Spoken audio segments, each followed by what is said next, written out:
It is 2:14 in the morning. The house is silent. Your partner is breathing deeply beside you. But you are wide awake. Again. There is that familiar, nagging pressure in your lower abdomen. You try to ignore it. You try to tell yourself that if you just shift positions, you can fall back into a dream. But the pressure doesn't leave. So, you sigh, push back the covers, and make that familiar walk down the hallway. You go to the bathroom. You come back. You look at the clock, and you think to yourself, this is just what it means to be over 60. This is just my life now. But as a physician who has spent decades studying the aging body, I am here to tell you, you need to stop ignoring that walk to the bathroom. What if I told you that those 2 minutes in the bathroom are actually a coded message? What if I told you that your body isn't failing you because of old age, but is actually trying to save you by sending a signal when the rest of the world is quiet enough for you to hear it? For years, you've been told it's your prostate. You've been told it's a small bladder. You've been told it's just the price of a long life. Most of what you've been told is an oversimplification. And today, I am going to give you the full story. I'm going to show you why waking up to pee is often not a plumbing problem, but a systemic warning involving your heart, your kidneys, and your very breath. If you listen to this entire presentation, you will never look at a 2 a.m. wake up the same way again. More importantly, you will have a clear medical plan to reclaim your sleep and protect your health. I am Dr. Richard Ben. In my clinic, I see one thing more than anything else: the normalization of suffering. We have been taught to accept exhaustion and broken sleep as normal. Let me be clear, it is not. To understand why you are waking up, we have to look at the night manager of your body. In a healthy 30-year-old body, there is a hormone called vasopressin, also known as ADH, or antidiuretic hormone. Think of vasopressin as the manager of a factory. When the lights go out and you fall asleep, vasopressin walks onto the floor of your kidneys and says, "All right, everyone, the shift is over. Slow down, concentrate the urine, let the boss sleep." And the kidneys listen. They produce a very small amount of dark, concentrated urine, allowing the person to sleep for 8 hours straight. But as we pass the age of 60, that night manager, vasopressin, starts to consider retirement. The signal gets weaker. The kidneys don't get the memo to slow down. They keep running the day shift all through the night. This is a condition we call nocturnal polyuria. But here is the million-dollar question. Why is the factory still running? Why is there so much product to move at 2 in the morning? The answer is rarely found in the bladder. The bladder is just the storage tank. To find the source, we have to look at the 3 invisible systems that are actually driving this production. But before I explain those systems, I want to ask you a question. Think about it right now. How many times do you wake up? And what is the one reason your doctor or your friends have given you? Hold that answer in your mind, because we are about to see if it holds up to the science. The first system we must discuss is your kidneys. Most people think kidneys either work or they fail. But there is a massive gray area in between called chronic kidney disease, or CKD. Specifically, I'm talking about its early, silent stages.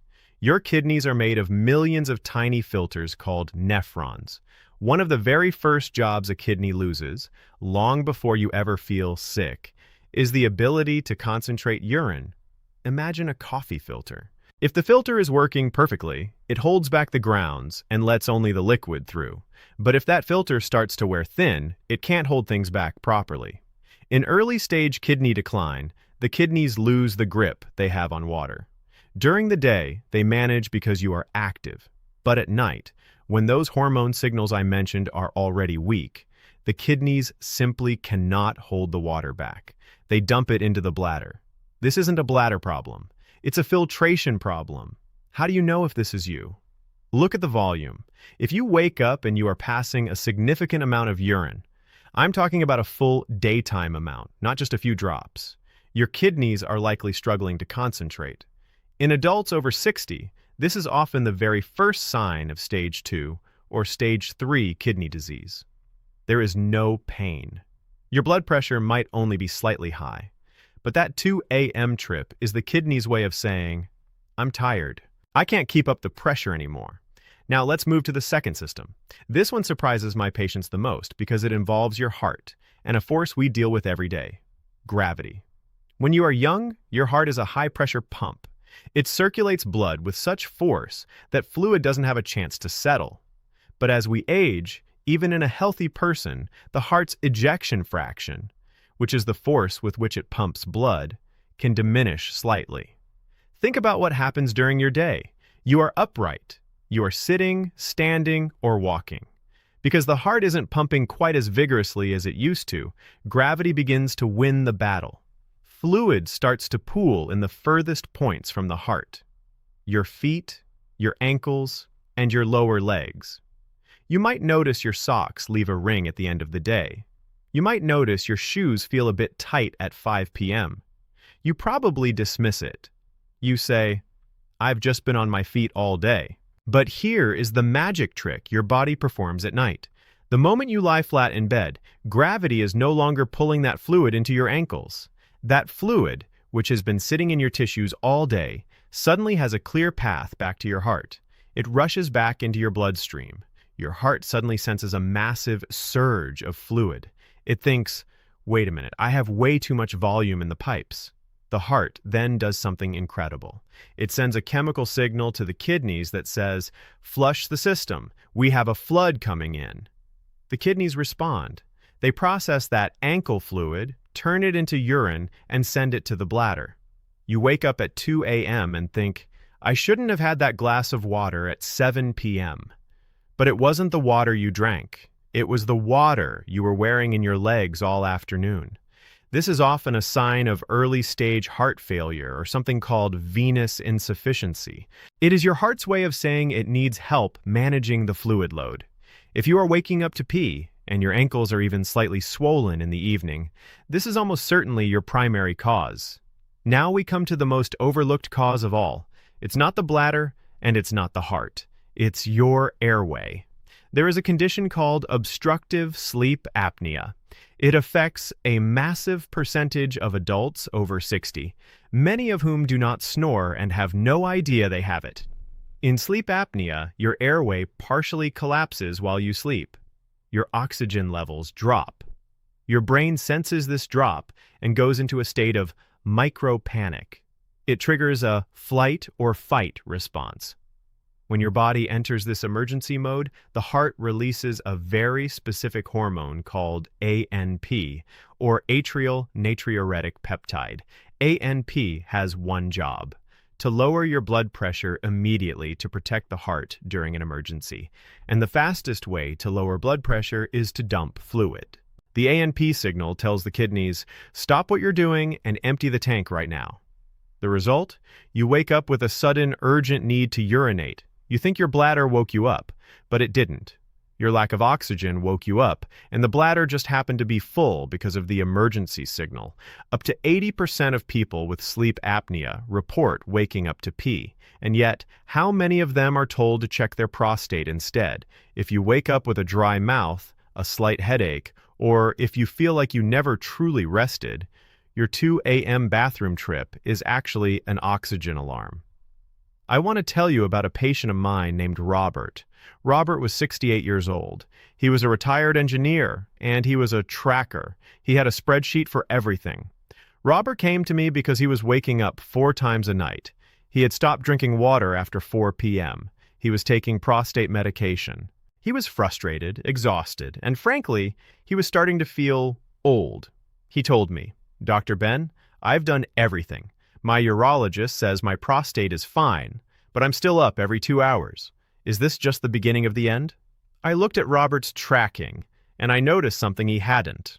He noted that he felt heavy-legged in the evening, but by morning his legs were thin again. We didn't give Robert more bladder pills. Instead, we did 3 things.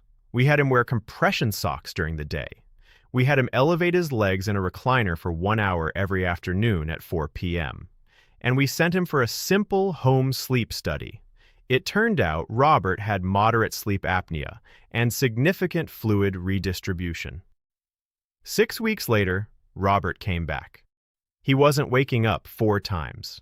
He was waking up once. Some nights, He slept straight through until 6 a.m. He didn't have a 68-year-old bladder.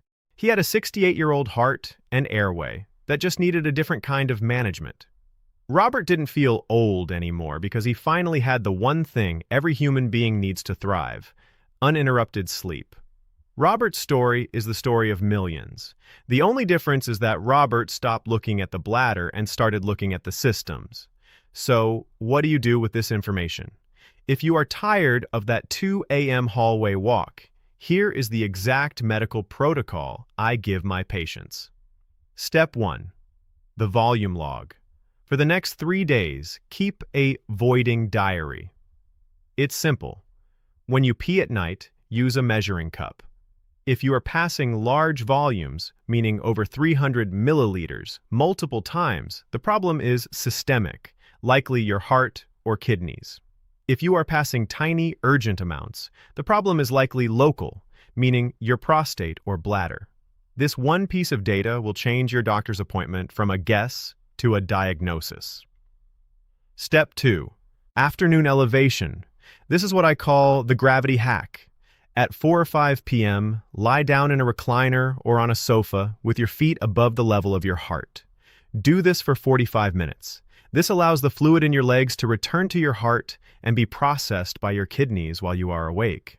You will probably have to pee shortly after. That's good.